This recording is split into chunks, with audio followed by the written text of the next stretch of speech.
welcome back to New Rockstars. I'm Filup Molina. This is Rogue Theory. We are going to talk about some bull stuff going on with Sony and Marvel and why the next Spider-Man film, apparently it's going to be called Broken Home, because they are ruining children's lives. Or adult who feel like children ruining our lives. It's most adults nowadays, Kids I suppose. know the difference. Speaking of adult children, Erik Voss is here. Hi. Hey. I have the mind of a 12-year-old, and I'm not ashamed. And I'm not afraid to share. Matt Beebe? Yes. Local, I was going to say local actor, but actually I believe the endeavor is to not be local in your acting. Eventually. That's the hope. Yeah, exactly. Residential. And then James Al McCune, old friend, producer, also actor, star of things that I've watched. There you go. You sold that. I believe you.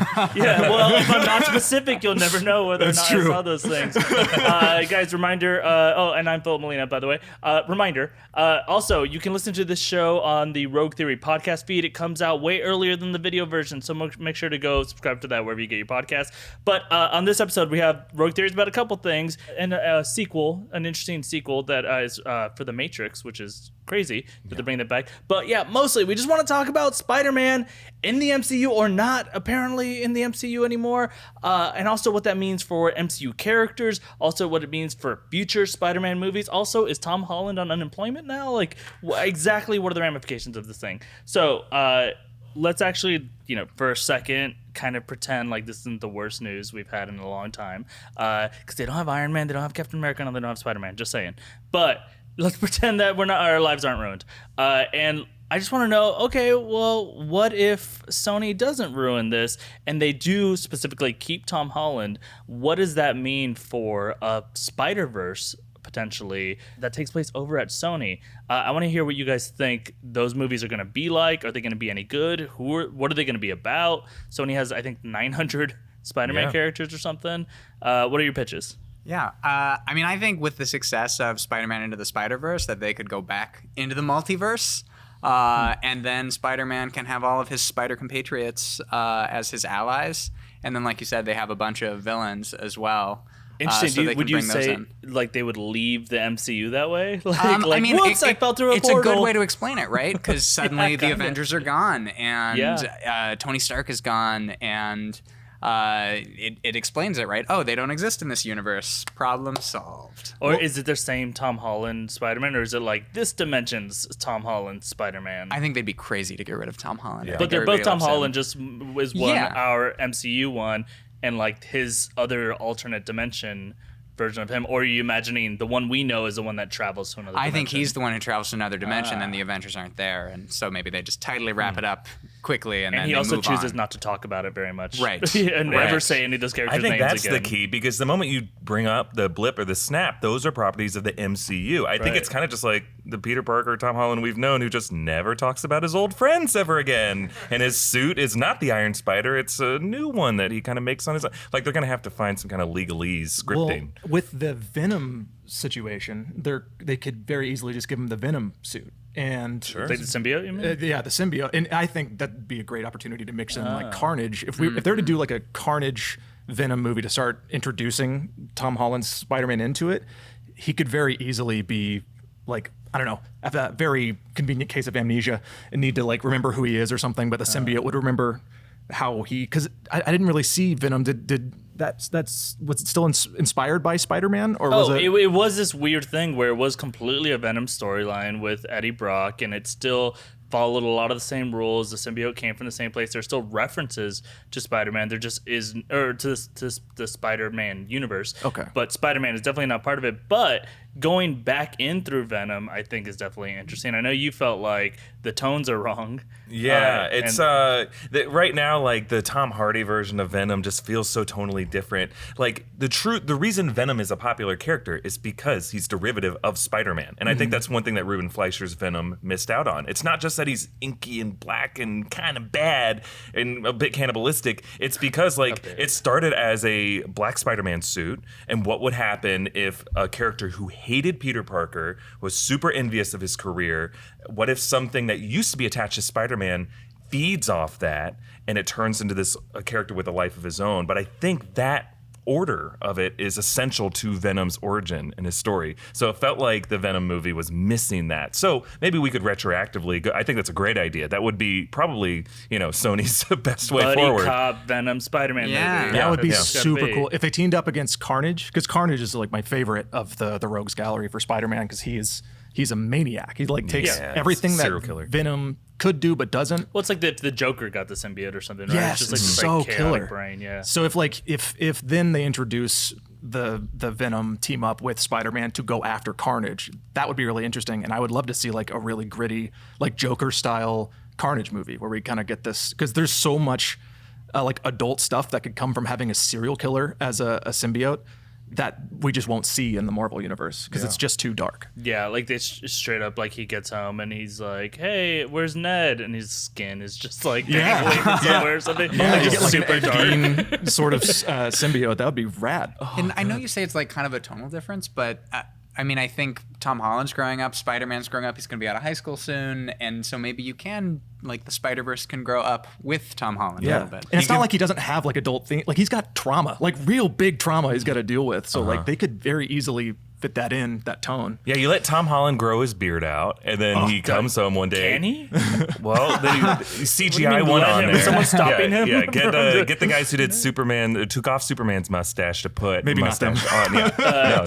No, The corridor. they've learned from their mistakes. They know what. Get the corridor Or the crew guys deepfake to guys. the deep fake a That was beard onto incredible. Tom Holland, and he reacts to his friends getting skinned, mutilated, beheaded, turned into furniture, and then now we got a good movie with Woody Harrelson fighting a little boy and also Tom Holland. Yeah.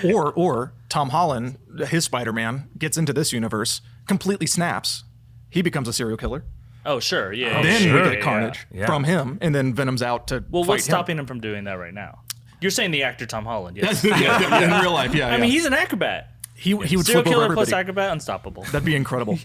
Okay, my pitch, I do actually really like. I kind of like more than my thought on it is the going in through Venom route. Interesting idea to throw him through a portal or something. Which is, who knows how that would happen? Like it's just like, hey, that sidewalk fell open or whatever, and then he goes through it, whatever it is. But yeah, he introduced him with a kind of buddy Venom movie or something. That'd be really interesting. I know you mentioned like a Ragnarok kind of feel to that, which is also kind of fun. But for me, it's also like, well, Sony has the rights to all the classic Spider-Man villains, so they could really do, I mean, any of the Spider-Man stories that we know and really like are available at Sony. So as long as the right creative team behind them is there. So I still want to see, a Hobgoblin story, or I mean, obviously, I think we have to do a Gwen Stacy introduction and story, and introduce Captain Stacy, and I think that all of those things can very much definitely distract from where we've Spider-Man in the MCU. It's not a critique, but it is a problem if the only movies we're ever going to get of Spider-Man in the MCU are these two movies, is that one of them was great, this feels like Spider-Man, and then immediately, like every other reference to Spider-Man in Civil War and also in Infinity War and in End War, Stealing Airstrike, they scale up so fast where he has to say, "I'm your friendly neighborhood Spider-Man." He has to like make that reference a lot because we don't know him to be that. We saw one movie where he kind of was grounded, and then he literally is in space for multiple movies, and it does feel a little bit like it's almost hard to recover from that of now send him back in the neighborhood. But if you do go back to Sony and you don't make references to the fact that he went to space, you also do have him say maybe flat out, I need to get back to basics. I shouldn't be wearing $1 billion suit that auto kills for me. I'm a genius myself. I was already working on a suit. I came up with these cool goggle things, right? Like, I'm going to make my own new suit. He's not really acknowledging that he can't say the Iron Spider suit and he can't say Iron Man. And he goes back to basics, and then we just put him on kind of our traditional path. But the key is the only way it works is you have to keep the same creative people behind it. Even though Kevin Feige is clearly the puppet master that pulls the strings brilliantly, there are plenty of people that are not Kevin Feige that are doing a good job with this. And you know what? Even if it is people that guided Into the Spider-Verse, who guided that? Amy Pascal and Lord and Miller, but also somebody else at Sony. made Venom not terrible. Yeah, Tom Rothman. Yeah. So essentially, I'm just saying, go back to basics. That's what you would call it, even, right? It's like Spider-Man back to basics. I mean, that would be the easiest way forward, because if you just look at how Far From Home ended, even Kevin Feige said after that movie came out, what his ideas were for a third Spider-Man movie, and he just wanted to do a Peter story. He's becoming his own man. So he's almost giving Sony their way forward. And we've done plenty of videos explaining how there's enough there for a Sinister Six movie. For sure. Based off of clues that we've seen in Homecoming and Far From Home. There's enough like villains in that world to where all you need is just one strong leader, whether it's a Mysterio who's not actually dead, and then you just need his public counterpart, someone who's like J. Jonah Jameson, who's beating that drum and turning Spider-Man into a villain and making him vulnerable. Like, you're right. All they need is a creative team. They need Holland, and they need John Watts, I would say. They need their screenwriters who's been working with them and making those movies so funny. And I guess we'll have to see how much of a magic touch Kevin Feige had. But realistically, they could make a good Spider-Man 3 Sinister Six story, a Venom crossover story that does not all reference the MCU, as much as that would kind of break our hearts a little, because I think the promise of Spider-Man is his connections to the other Marvel heroes. They could do it. Spider-Man is definitely the one that like shows up everywhere, right? Every character gets a Spider-Man time in, so that'd be the bummer for sure. Yeah. Or like a everyone loves version. him so much. There's different versions. There's so many versions. We were talking about Spider-Woman. I haven't read anything about her referenced, and her story is very independent from Peter Parker or any of the other versions of Spider-Man. Like, I wonder if we didn't know legally if they have the rights to Spider-Woman, but like. Yeah, that would be a really interesting thing to tie in. I'm going to assume that they do, honestly. The just name because Spider's in the name. Well, and they have maybe? 900 characters, and I run out pretty quickly of the names I know. Yeah. So I guess, but you're thinking maybe find a different angle in for Spider people? Right, yeah. I mean, especially with the idea that Spider-Verse began by showing every Spider-Man that you have seen exists within the same multiverse. Right. So like hypothetically, every single universe we've seen is in this multiverse. Right. And so you could have like the animated, like Spider-Verse portal open up, suck Tom Holland out That'd be great. into the like the Venom universe, or into another totally separate universe that he has to find his way back. And maybe that could be like a whole metaphorical, like finding your way back to the Marvel universe thing. I mean, weirdly, Spider-Man does have stories that sound a lot like that too. Yeah. I mean, it could work with. That's I mean, what the you're saying, reason there is a Marvel multiverse is because, arguably, the Spider-Man character, they kept rebooting him in different other incarnations, and they're like, well, how do we justify all this? Okay, what if there's just a multiverse? And then they started to tie in other heroes into that multiverse, but like, Marvel Comics would not exist without the Spider-Man character. Like, he was the most popular thing that kept it alive through the decades where other properties weren't doing as well. So like, the whole idea of the multiverse is a Spider-Man notion. So Sony has the leverage on its side. Like, as much as we're fans of the MCU, this is the best version of Spider-Man, in my opinion, that we've seen in live action. But I mean, if Sony wanted to gain control of this narrative right now, all they would have to do is just get one of their graphics people to take their phase lineup and say, okay, here's going to be our next movies over the next 3 years. We're going to have a Spider-Man 3. We're going to have a Spider-Man and Venom story. We're going to have all the other symbiote stories. We're going to do a Harry Osborn story. We're going to do a live-action Miles Morales and a live-action Gwen Stacy. And we're going to end with a Sinister Six. And I'm like, God damn, that sounds a lot more exciting than Marvel's Phase 4. Well, and yes, and also Marvel can't do a lot of those stories, even if they do keep Spider-Man, which is a real tough thing. Like, the character, they've done such a great job with that they can put him anywhere. It's kind of like Hulk, right? Where Hulk, they don't have the rights to give Hulk his own movie anymore. So they're just like, well, let's do a good job of putting that character everywhere else. They kind of did a better job with Spider-Man. Okay, I think we're all kind of on the same page about what Sony could do. I'm still mad at it. Yeah. I'm mad at it all. Me too. Mad at everyone. So before we talk about where that leaves the MCU, let's give some shout outs to some people that have it coming. They might be us. Hey everyone, Eric here. Just a reminder that if you enjoy the stuff we make here at New Rockstars, you can find us not just on YouTube or the podcast feed Rogue Theory. You can also subscribe to the podcast Inside Marvel for all of our Marvel news, and Wookiee Leaks, our Star Wars podcast with all the inside scoops you need to know about Episode 9, The Rise of Skywalker, The Mandalorian on Disney+, and what green milk straight from the Achtu Thalasiren nipple tastes like. It's the taste of wishing you could unsee something. Subscribe to Rogue Theory, Inside Marvel, Wookiee Leaks, and keep an eye out for even more new content we got in store for you. Okay, we're back, and real quick, what if they got rid of Tom Holland and rebooted it again? How bad would that be? I have an idea to usurp this. Okay. So Tom Holland's just objectively fantastic, right? Yes, Mr. Van Forstick. So they can't have Spider-Man. Did they say they can't have Tom Holland?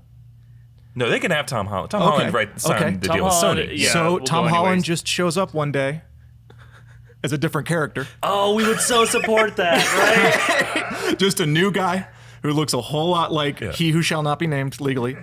And at the end of it all, maybe there's some kind of like reality bending. I was trying to find like an X-Man who can shift perception of reality. There's a bunch of them. Scarlet Witch can. What I did find in my research though is that Marvel. I love that you researched it. Oh yeah, dude. I was like Tom Holland all week. I was like, how could you have somebody come in and like stir the pot? Yeah. And so Can't wait till Tom Holland reads this email you sent him. Oh yeah, I've got you, sent him bud. 5. Got a great idea. Please call me back, please. No, there's a number of X-Men entities like Phoenix and stuff that could really screw with reality, right? So like we have one of those that comes in. It could be the most powerful, quoted as the most powerful mutant, which was Santa Claus. That is a canon Marvel character. I feel like I've heard that at some point. Santa Claus is in the Marvel universe. And Tom Holland looks just like Santa Claus. Yeah, So that's yeah. where we're going. No. Yeah. Well, you have somebody who Young is this Santa. chaotic neutral, right? Like he does whatever he wants, but he could have Santa is chaotic neutral? He just has this weird prerogative, right? Just giving presents to everybody. Sure, I Yeah, guess. but he has a good list and a naughty list. He's neutral. He's judgmental. Well, no, because we don't know what his end game is yet. Yeah. Well, we don't Why know is he his trying to intent. get on our good Can only side? look at his What He's behavior. behind Big Cole. What if Santa? That's What it if is, Santa yeah. snaps, right, and decides to mix up reality? Suddenly, Tom Holland's a new character, and eventually has to work his way back into being Peter Parker. And everyone feels like something's wrong, but they don't know what yet. Can't be Peter Parker though. Oh, well, yeah. Amend. But I Eventually, do like that we worked in Santa Claus into another episode of Rogue Theory. isn't that wild? We're trying to be sees you good when you're boys. sleepy that he knows when we're awake. Wouldn't that be great if he just showed up as like the big bad next to the Silver Surfer or something? And he just like crushes the Silver Surfer like a Pepsi can. He weighs down Silver Surfer's surfboard. He can't fly with it. Santa's hanging from it. Yeah. I feel like the only way you can get rid of Tom Holland is if you're making Spider-Man Miles Morales now or Gwen Stacy. That's the only way I'm okay with it. I'm sure there's a lot of people who will not like that for other dumb reasons, but that's, I think, the only way you can Spider-Man's a justify. redneck, and he always will be. Can you imagine Spider-Man out in the boonies? Yes. Yeah. There's nothing to swing from. Just He webbing a can't. gator's mouth shut. Never higher than a tree. So that's one awesome rogue theory on how the MCU could survive without technically having the rights to Spider-Man anymore. They Santa keep Claus. Tom Holland, and Santa Claus puts him on his good boy list. Okay, how else? So how else is this going to affect not only the MCU, but how else could the MCU still thrive without? Honestly, I mean, I muttered it earlier, but they don't have Iron Man, they don't have Captain America, and now they don't have Spider-Man. Well, we can worry about the other ones, but who can? And you jumped in my head really quick. Who can take your breath away? Who can replace Spider-Man and fill that void? I am so excited that Disney just got the X-Men back. Yeah. So I want them to reboot the X-Men into the Marvel Universe. They can start them off young because I love that like Seven young Spider-Man. energy that Tom Holland brought to the MCU. But if they come back in and you have like young Xavier, you could have Archangel, you could have Iceman, like anybody, just start them off young and they can be the sort of new young presence, like growing into the next generation of Marvel superheroes. Yeah, You were a agreed. big fan of Muppet Babies, yes? Who wasn't, though? That might have been before. Oh, are Or you after kidding my me? time? After Oh, my dude. Yeah, time. way after your time. I think they're all of our times. Muppet Babies. They're the still most big now. What are you There's talking a- about? I'm just saying Definitely that after my idea of time. just like the very excited, like, ooh, anything the young version, I'm sold. I'm more excited yeah. about the X-Men in general and just getting a reboot. X-Boys. X-Children. Yeah, exactly. Okay, so who in the X-Men are you saying is like that's gonna be our Spider-Man equivalent? I think Archangel would be good. That'd be a fun one. If you haven't seen him, really. You need someone Kinda. wacky though, because like Spider-Man had this like sarcastic energy that's like very, there's Deadpool, which is basically just Spider-Man if he were vulgar and a murderer. Yeah, you need someone with like quips, like Spider-Man's got this potential to be super Humorous. super funny and Yeah. weird. Morph. Yeah, I think what they're like I think something worth keeping in mind is, Spider-Man's a crown jewel. I'm sure Marvel hates to lose him, but like when you're watching a Guardians of the Galaxy movie, are you watching being like, oh God, why isn't Spider-Man in this? Or you're watching Black Panther, it's like, this is great. You don't need Spider-Man to be in everything. So why not just like build the universe out from what you already have? Like Shuri is an amazing character who is similar to Peter Parker in a lot of ways. Is hilarious, is young, is a genius engineer. Like, I wouldn't mind if she kind of becomes what Spider-Man currently was in Phase 3. She could become that new Phase 4 kid who's reacting as a kid does, who has like a reference base and is a bit smarter than the adults in some ways. Like, she could be that. She could be that role. You have characters like young Groot could be like the next like youth character of the Marvel universe. You have the Eternals. The Eternals is going to have like some kids. I don't know how excited I am about the Eternals yet. They do have some plans in the works to have like that. We don't have to worry about like right now is Johnny Storm going to be the new. I mean, Deadpool could be the new Spider-Man of the Marvel universe. Like, they do have a way forward. It's just like Spider-Man just kind of has it all right there, and everyone knows who Spider-Man is.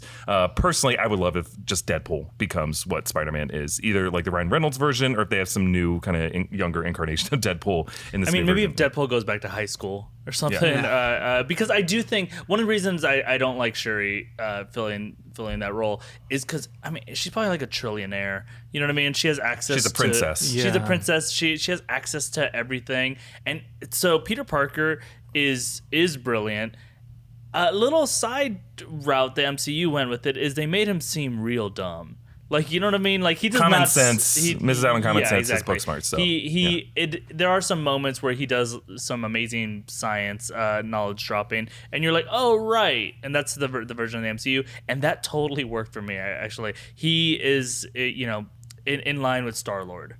Right, and they have the very fun banter too, right? The Robert Downey Jr. version of "I'm smarter than everyone here and I'm going 10 miles a minute" or whatever is fun for somebody else to do, but to me that's what Spider-Man is. So I need it to be this youthful energy.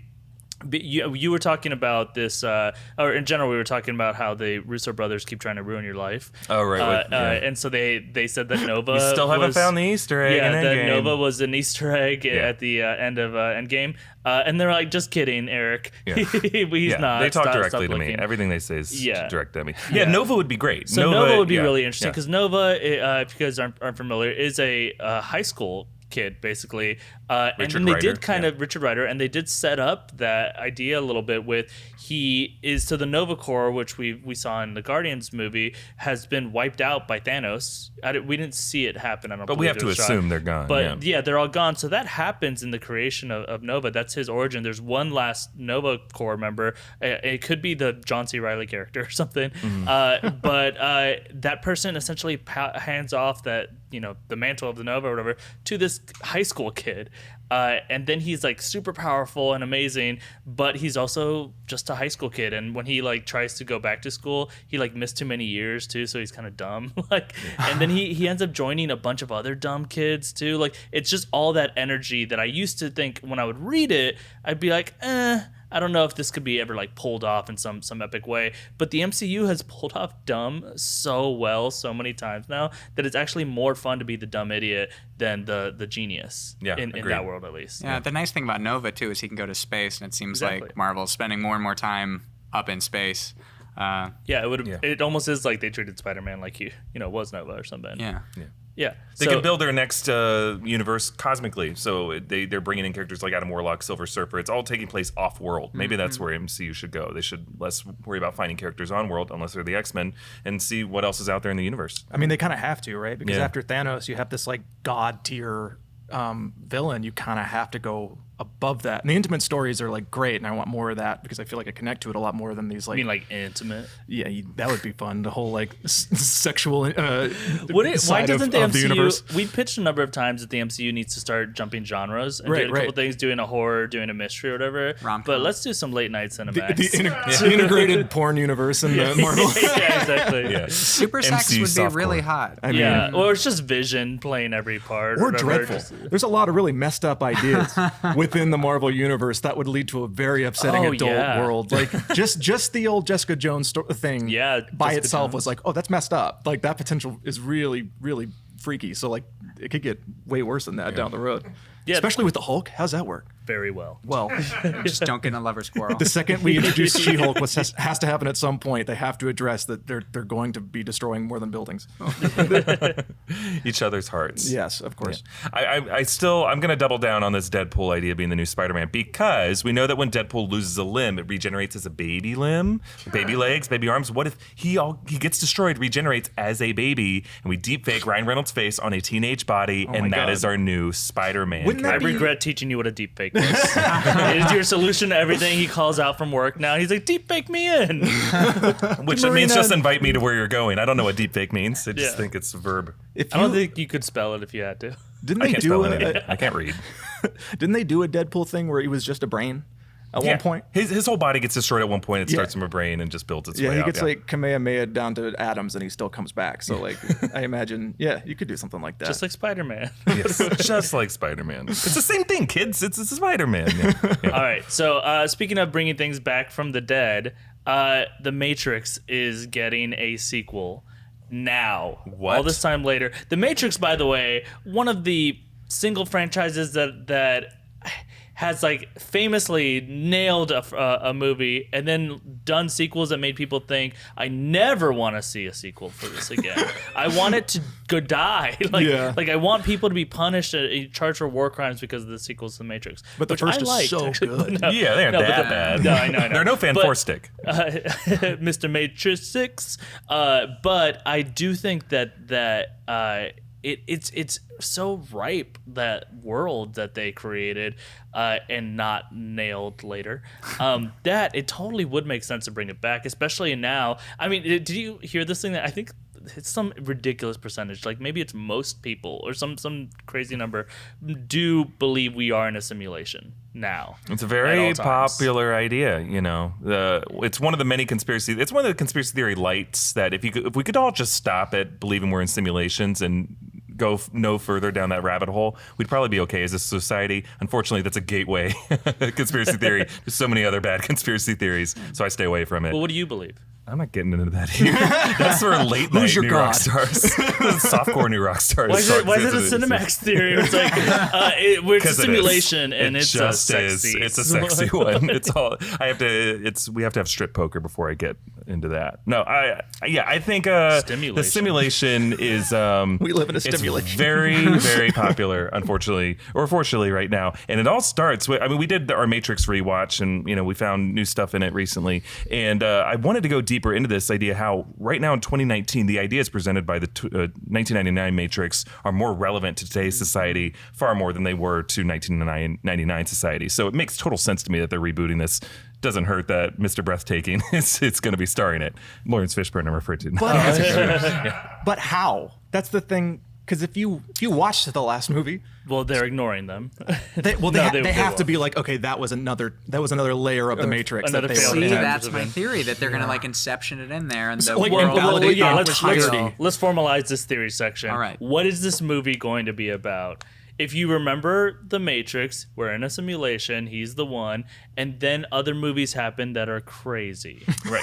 Well, And they there are find. ninja twins. And then a game. Yeah. And Well, he then- dies. He and Trinity both die at the end of the Right. third one. And But does he? Does he? A lot of people believe that the real world is just another simulation. be. Right. But if you were to die in that He simulation, floated. you would die in Maybe. that. And yeah, other at the later end of one. it, they like take him out on some Right. pyre sure, of sure. machines. Well, I mean, and if he's he like, didn't lit die, up then like Agent Agent Smith wouldn't have Yeah. died because he had to die in order to kill the Agent Smith virus. That So- like he But maybe had to he let his came body. back. Maybe Well, Matrix let's- resurrected. let's get this real specific because they're listening, right? The Wachowski. Well, it's just Lana Wachowski. Yeah, right? just Lana. Which is interesting. So what's it going to be about? And I'll say Keanu is coming back, and so is Carrie-Anne Moss. Keanu is him having his moment right now is probably why this whole thing is coming back. Carrie-Anne Moss has one character on a show that was canceled, so I'm also not surprised that she came back. Jessica Jones. She was great in Jessica Jones. Yeah, and the show and it was canceled. It got longer run than most of the other ones did, right? Sure, but I guess I'm saying she's not busy. So they're both definitely back. We haven't heard about Lawrence Fishburne, who's raking in plenty of Blackish money. He's just gotta come back. You know what? My favorite thing in the Variety report about this, they said, it's gonna be starring Keanu Reeves, Carrie-Anne Moss. No word about how they're gonna handle Lawrence Fishburne, who played Morbius previously. So they called him Morbius, but also they talked about him as if he was dead, as if they're like, what are they gonna do about Morpheus's character? Not only is the character like alive, he's the only one of those three who's alive at the end of this, but also the actor's alive too. It's not like, what are they gonna do about Carrie Fisher? Like, how are they gonna handle this? Like the Morpheus one is the one no-brainer of how you bring him back. Is whoever wrote that Variety article needs to be fired. It's almost got to be starring him. Like it's got to start with Morpheus. It's almost. in his head. Yeah. Morpheus or that little weird kid who was there at the sunrise at the end. That's my theory. Okay, so here's my theory. Like the Matrix gets reset, right? The Neo we saw was the 6th anomaly, and we know that past anomalies look just like him. At the end of Matrix Revolutions, a new 7th Matrix is forming. The difference being that humanity's given a choice of whether or not they want to be enslaved. They can be Cypher, or they can have cave orgies, whatever their choice is. But there still is a 7th iteration of the Matrix. The machines haven't been destroyed. There could be a new Thomas Anderson / Neo that gets born into that Matrix and just lives a life the way he lives, or he lives freed, but he has to get dragged back in to solve some other kind of conspiracy that's happening. So in your version, the movie starts, we see green numbers or whatever, so it says the Matrix for Mr. Fenforstick, and then starts in an office setting, and it's Keanu Reeves again, and he has not been awakened yet. That'd be great. That's one idea. The other idea is it wakes up like Neo does on the Nebuchadnezzar, and he's living in some world, but he looks like badass John Wick Keanu now, and he's just living in Zion or living in the freed world because he couldn't allow himself to get baked back in. But because maybe all the humans that they're building or that they're farming still look like they're maybe they're being cloned, so they are older versions of themselves, and that's why they look the same. That's why you recast Keanu as opposed to a new actor. They can find some way to justify that. And he's living in the free world, but there's still like a Cold War. There's some kind of covert war between the machines and humans. Even though there's in peacetime, it's a Cold War, and they're finding sneaky ways to lure people back into the Matrix using like VR escapism, pornography, gaming, all that stuff. I want to spin off of what you're saying right there at the end. Okay, the original films were kind of about the idea of the upcoming singularity, computers kind of taking over. Eventually, computers would be able to have as much intelligence to them as a human brain, and that's obviously just inevitable. And then this started to get people into these crazy ideas of like, what if computers could control our thoughts, yada yada yada. And that was a very fresh idea at that time. And now, I mean, that idea of kind of being plugged into something is almost what you do when you play VR. So the question is, if you're bringing this back in 2019, the first one was 99, right? So all these years later, what is the new commentary? What is it about? What are you trying to Black Mirror us with? I think I know. So the whole idea of like, I'm not going to be political. It might sound like I'm starting there, but I'm not. But the idea of like fake news, the idea of us being utilized with our outrage in order to sell things and to distract from really important life stuff. I wouldn't be surprised if it's kind of about that, because it's this whole smoke and mirrors thing is sort of the essence of it. And I think it would be really interesting to see Keanu maybe being tricked, or maybe he's the villain in this one. Maybe he's Agent Smith, because 6-7 iterations in, the machines would kind of understand, I think by the 3rd time at least, that there's something up, right? And that's why they created Agent Smith. By the time Keanu's character comes along, that could have all been fabricated, and now he's under the assumption he's living as a character who beat everything and is trying to stop someone, but that ends up being the next iteration of somebody trying to stop the Matrix. Okay. I think I see where you're going. It's insane, so I want to rewind it. And you have to do stuff like that for this to work. I know, but that is how kind of the Matrix works. You have, I'll say that you dropped it like really simply, like, oh, maybe Keanu is the villain, but you actually mean like that's almost like the twist of it. It's Keanu is back, and he has a mission, but he doesn't realize he's playing right into the machine's fake news, where they have put him against someone. He doesn't realize the person they put him against is the one. Exactly. So And he's the fighting Agent Smith himself.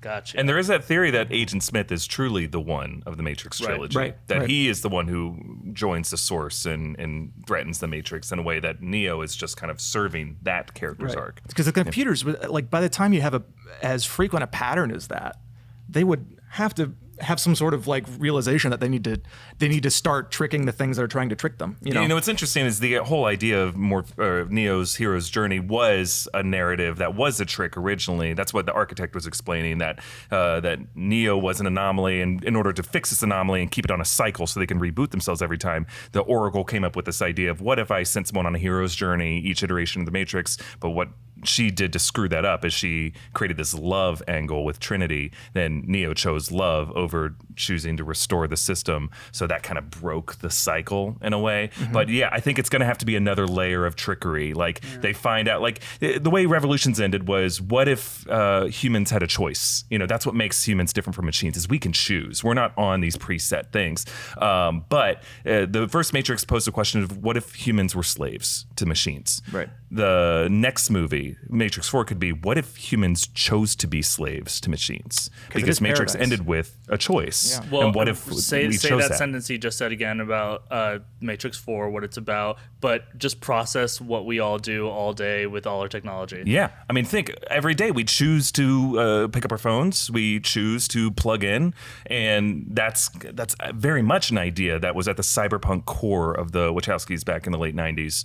And, you know, they went so far with it in their original trilogy. Now they can go way deeper and turn the mirror back on society and be like, we choose to live in simulations. Like, this is something, we created this monster. It's not like, AI came in and they lurked in when we weren't looking and took us over. I think it goes even beyond that, right? I think for the people who think they're living in the real world, they're living in this dystopia. They're fighting against this horrible, like the horrible machines, or they think they are.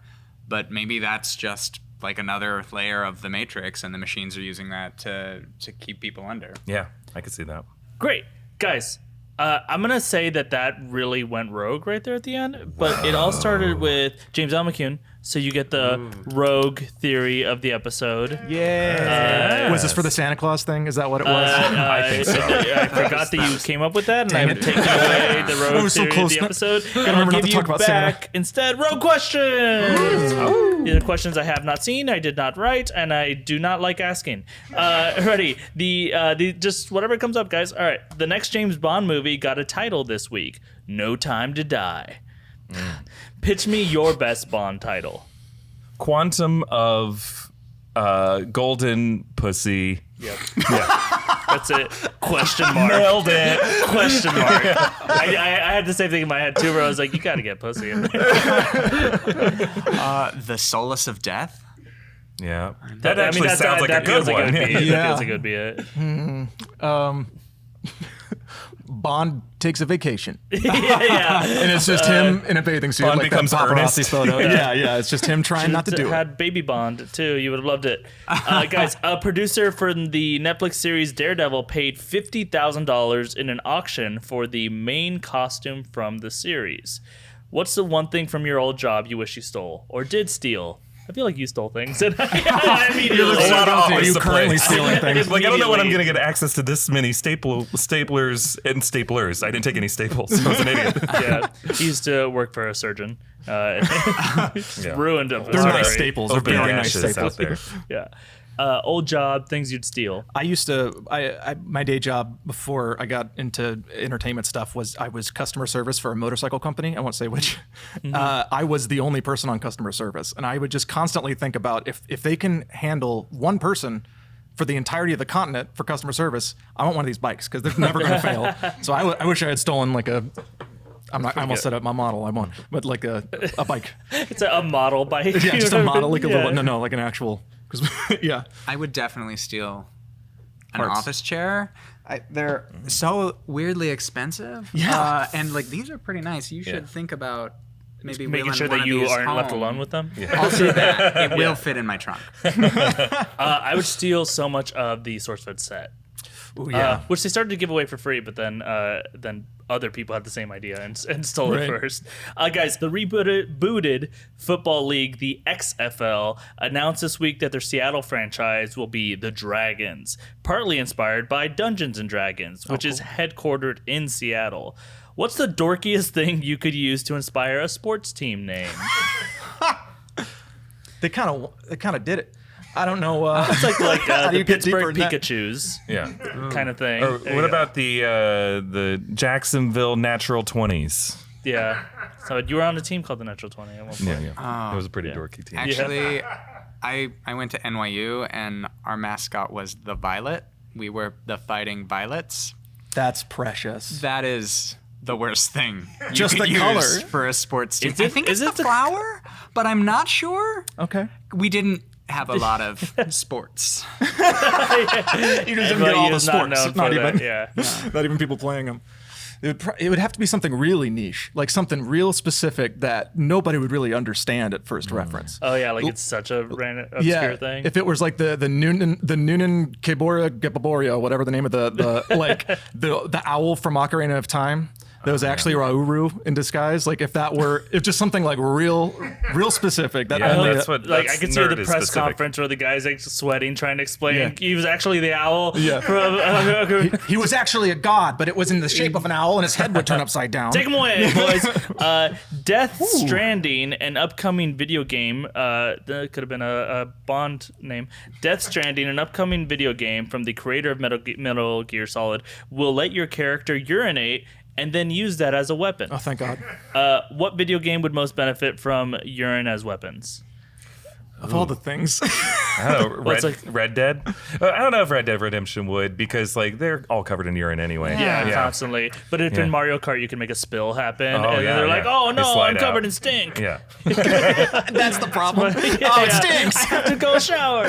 Somebody ate asparagus. Yeah, the Rainbow Road, just all the yellow bars are just like urine spills. It's like an oil slick in Sonic, but just Yeah, exactly. Oh, That'd be it's so bad. Fantastic. Sonic would be hilarious. Can you imagine how strong his stream would be? to have to like fight against the wind of his running. Oh, so while he's running. So Yeah. Sonic's just Covered in urine. he's Not a going good at the time to speed of run. light when he's supersonic. So if he's peeing, this is a good. We have to get into the quantum theory of how he would piss forward while being supersonic. Well, isn't that what they're doing the VFX retouching on? Is just yeah, working yeah. some piss? We have to make Sonic's sure- running. Teeth to his pee. What I want to see, no. This brings up a bigger problem because you have Knuckles, who is an echidna. Echidnas have 4 penis heads. Guys, that's it for this episode of Rogue Theory. Thanks so much for going rogue with us, everyone. Thank you so much to our guests, James Allen McCune. Where can we find you? You can find me on every social media platform as J Allen MC, JALLEN MC. I have a YouTube channel under my name, James Allen McCune, and a Patreon and that sort of thing. And that's it. Awesome. Yeah. Great. And also, you'll finish on your Patreon for people who pay $10 or more. You'll find out what those 4 penis heads do. Each one is different. I will give you one. The higher tier you go up, you get 4 Exactly. Oh, tiers. yeah. You will literally get $40 one for in all the the mail. penises. It's expensive, but worth it. Guys, Matt Beebe, where can we find you? You can find me on Twitter and Instagram at MTBEEBE. And if you're in LA, the first Wednesday of every month at the West Side Comedy Theater, got a sketch show, Back Alley Racket Club. Awesome. Great. I'll check you out there. And then, Eric, where can we find you? What do we have going on this week? On Instagram and Twitter at EA Voss. And on the channel, we have some interesting videos coming out. We're going to be doing a deep dive into The Matrix and specifically what happens in the second 2 Matrix movies to set up this next one and why they could be doing it. Some of the stuff we've been talking about here. D23 is happening right now, so maybe by the time you're watching this, you've seen some trailers come out. You know there's going to be one for The Mandalorian, maybe some stuff about some of the Marvel stuff. We will be breaking that down next week. We got another video looking at Doctor Strange's mindset, because according to the Russo brothers, that guy lived through 14,605 different futures, and that means his mind is over 2,000 years old. So what does that do to the human psyche, and how can that set up Doctor Strange in the Multiverse of Madness? We got a whole video about that. I'm really excited for you guys to see. Also, you once did a video about if Cars, in the movie Cars. Right. We have not talked about if there's a Hitler in if it. Cars exist. If there is a World War II in the Cars universe. But there is. Think about it. Then is there a Cars Hitler? Is there a Make Cars sure to look Hitler? that up. Cars gang I is just want con. people to get the full spectrum of. Would Hitler be an Audi? Would he be? It would run well, certainly. It'd be an Austrian car, probably, right? Yeah. Yeah, but it blows itself out. I don't know. Guys, do not forget to subscribe. We're gonna cut that Is anyway. the gun sentient? No, please Is don't. the gun Please don't. sentient? Does the gun have eyes? Another question about how cars do it. They blow themselves out. Cars have 4 penises. Fun fact. Guys, don't forget to subscribe to the Rogue Theory podcast feed. It comes out before the video does. Stay tuned to the YouTube channel for all of those things and also that Cars Hitler video. Guys, follow us on Twitter at New Rockstars. Follow me at Filup Molina on Instagram or Twitter. I just got real terrible stuff in my head now about what's true in the Cars universe. I got to go rewatch that. Cars verse.